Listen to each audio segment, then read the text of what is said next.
Welcome to VC Circle, and today we have Sanjay Nath of Blume Ventures with us. Blume Ventures is a very hot early stage VC fund.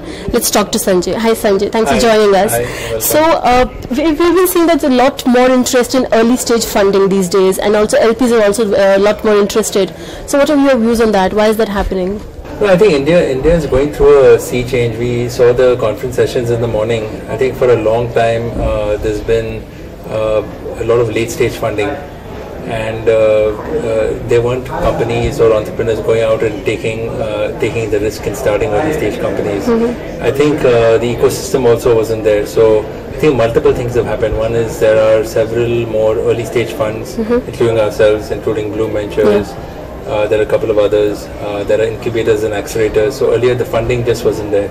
I think that's a critical part. Secondly, I think the angel networks and individual angels also are playing a role. Blume often invests with other angels, co-investors and angels, and they play a very important part of the ecosystem because they make gut calls and they are ex-entrepreneurs, so they add a lot of value. So I think they also help complete the ecosystem. And I think there's also an influx of people leaving corporates now after a lot of experience, 10, 15 years in starting companies.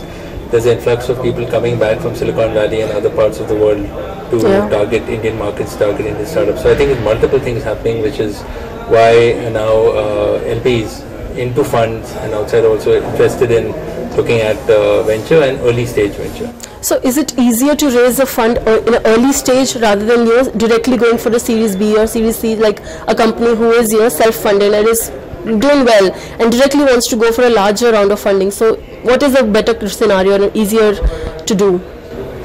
I think it really depends. It's a case by case basis. I think, for example, if you look at a category like e-commerce, Mr. Sanjay Nath was talking about it in the morning that's a very capital intensive model. So if you look at that space, I think we're seeing some companies getting incubated and doing a Series A straight off, and then going for a large Series B. If you look at other companies where they're still at the concept level, a lot of venture capitalists will look at the company but will say, achieve some level of traction and then come and talk to us. And that's the role where early stage funds and angel investors fit in, which is a very large market. And also there's a whole, what do you say, the whole idea that in India the investors are a lot more grilling. They ask a lot of questions, and most of the time they want a proper business model in place before they put in the money, be it an early stage round, be it a seed round. But in the US, they have a lot more faith. They will fund the idea. Whether it is earning money or not is not the question. So there's a whole thing that you'll never see a Facebook or a Google coming out of India because the people don't have faith in ideas. They don't want to do risky investments. Is that so? I think that's changing. It's true. I think somebody at LinkedIn, one of the senior product guys at LinkedIn in the Valley, made a comment and said that why isn't product innovation coming out of India? And it's perhaps because India has seen a lot of project engineers, but not enough product managers. And so there are people who managed teams of 100 and 200 and managed projects, but not seen a product development life cycle. But that is changing. I think in India the challenge is quality over quantity. If you look at the turnout of this event, there are lots of smart startups. Not all of them will succeed. So our challenge as investors is to sift through how do you get to the best? Right? It's every e-commerce idea is interesting, but which is that team that's going to execute this? That's one. But I think product innovation is happening. In our portfolio we've got a company that has a very interesting career assessment and learning platform. We've got another learning solutions company that is Edura, I think. That is Sparsha Learning. And these are companies that are looking at products and solutions also. So there is innovation happening. It's not just a Me Too model. So it's changing. And if you talk of Blume, like the past investments that we have seen and we also reported are like into very, very different and niche category. There's Rollicule Games, there's Taxi for sure, there's many other investments.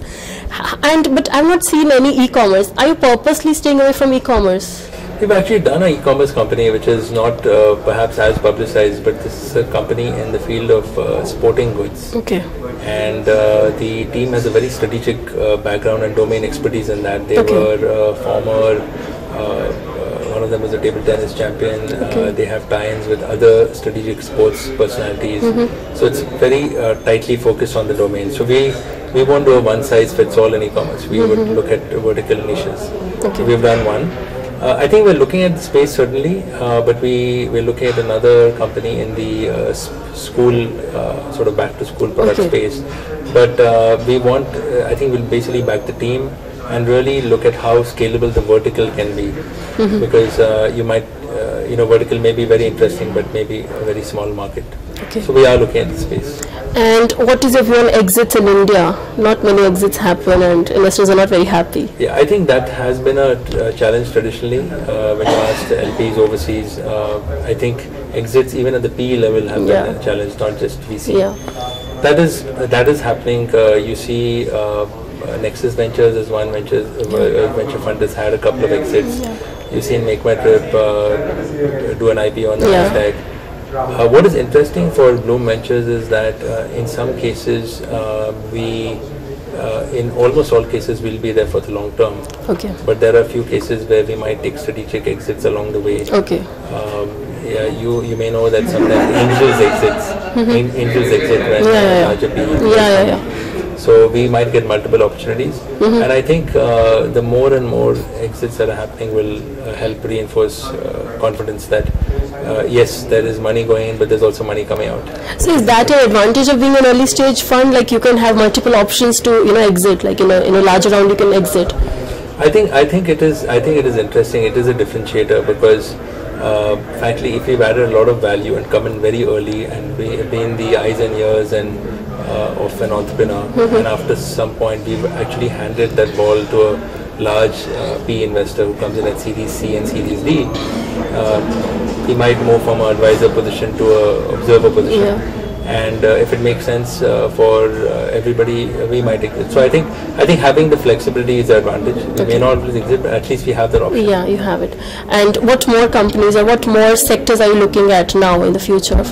So we like, I think, a broad answer, we like anything that's technology enabled, which is capital efficient. So we've looked at e-commerce in certain verticals. We've looked at some technology platforms, like I talked about the learning management solution for engineering colleges, the career assessment platform. We've looked at gaming, for example, which is, so I would say e-commerce, vertically, technology enabled platforms. We've looked at education, we've looked at gaming, we've looked at some plays where they also use India as a test bed, and but they global market, like Orality, for example, which is an iPhone app, and they're really targeting Silicon Valley. Orality is a good. And again, I think Orality has the ecosystem. Talk about the ecosystem. It's important for an entrepreneur to develop that. And time and again we hear about investors saying, we want innovative ventures. So how do you define innovation in for any entrepreneur? That's the sort of $1 million question. I think